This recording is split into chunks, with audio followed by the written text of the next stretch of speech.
हाय पिला माने केमिति अछंती आशा करछि समस्त बहुत भलरे थिबे।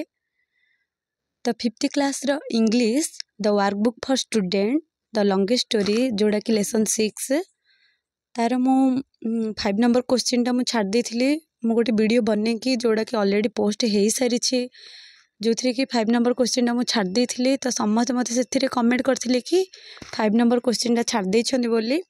तो 5 नंबर क्वेश्चन टा ही मु एबे नै कि आसी छी सबू तार आंसर डिस्कशन करदबा।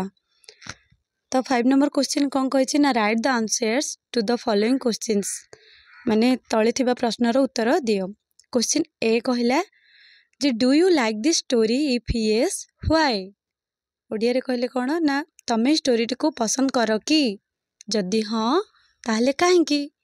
तो आंसर होइबो yes I like the story because in this story I knew how a clever young man told the longest story and married the princess। Odia रे कहले कोन ना हाँ मो स्टोरी को पसंद करे कारण ए स्टोरी रे मु जानिबा को पाइली जे क्लेवर यंग मैन माने केमिति गोटे क्लेवर यंग मैन माने चतुर युवकटी गोटे लॉन्गेस्ट स्टोरी कहिथिला एवं से राजकुमारी को विवाह करिथिला। तो क्वेश्चन बी रहिला उथरे कोन ना do you think the young storyteller was really clever if yes why.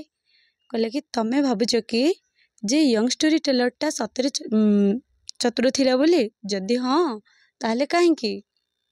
तो आंसर रहबो yes the young storyteller was really clever because he could tell a story which never ended though it was a very small story.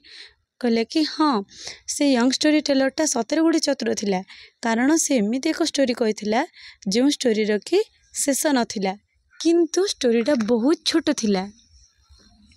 Then question C when did the storyteller end his story ने कहले कि केते बेले से storyteller तांको story को end करथिले माने शेष करिथिले। आंसर रहइबो when the king declared that if the storyteller would end his story he would give him his daughter in marriage then the storyteller ended his story। माने ओडिया रे कहले कोन ना जते बेले राजा डिक्लेयर करले कि ए स्टोरी को जते बेले तमे एंड करबो सेते बेले जाय कि मो झियो को तम सह विवाह देबी ता परे जाय कि स्टोरी टेलर तांको स्टोरी को एंड करथिले। बस एतिकी ही थिला ए नंबर टा ही मु छाडी देथिली 5 नंबर टा।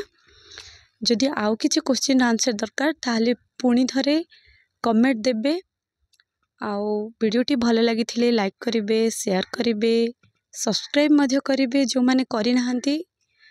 रहुछि धन्यवाद।